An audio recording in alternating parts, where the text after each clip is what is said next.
Hey, what's up, everyone? Nick here. You're about to watch a clip from episode 2 of the Nick Symmonds Show.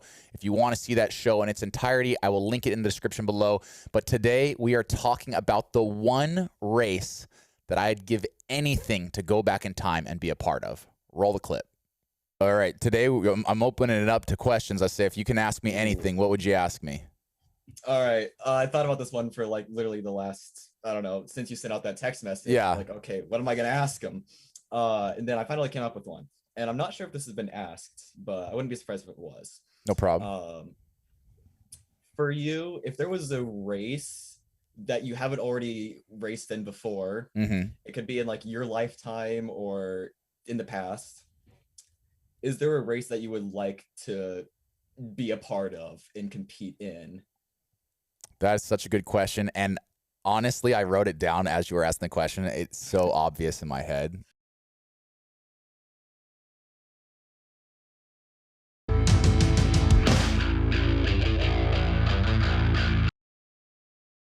Three, two, one, go! Oh, number 9, Braylon. She got a fast start. And oh, really? This will sound really crazy to some, but really obvious to others.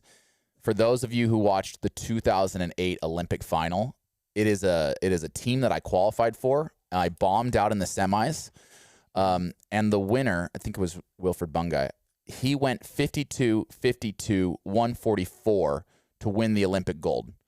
Do you have any idea how many times I went 52, 52, or how many times I went 52, 51? Like I could negative split off a 52-second pace. If there was ever a race for me to crush, it's an 800 Olympic final that goes out in 52.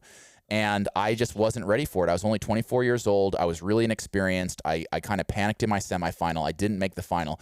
But if you take myself from 2012 and transport that athlete that ran 142.9 for 5th place in the Olympic final and put him in that Olympic final in 2008, I got to think I'm a medalist, if not the gold medalist. So, you know, it's one of those things where we can look back and wish and hope, and you know, people might say I'm unlucky that I was born at my peak at the same time that David Rudisha was peaking. Right. You know, but at the same time, maybe I never run 142.9. Maybe I'm not pushed and inspired by the way that I was by having David Rudisha, you know, around me, basically being an 800-meter rabbit for me to run 142.9. Like, I don't know.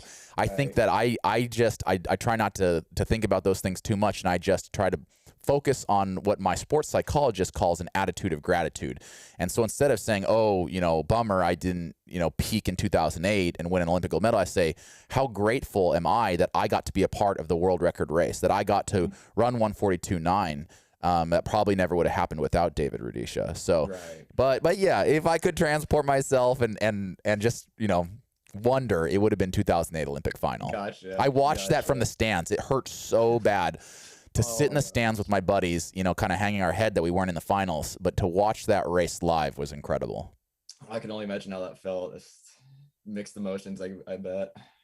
Great question, Tristan. I think you're probably going to make it into the Nick Symmonds 2 clip this week. Sweet, sounds good. All right, man. Best of luck with the training. Can't wait to see your half marathon. Big PR this December. All right. Thank you so much. See you, Tristan.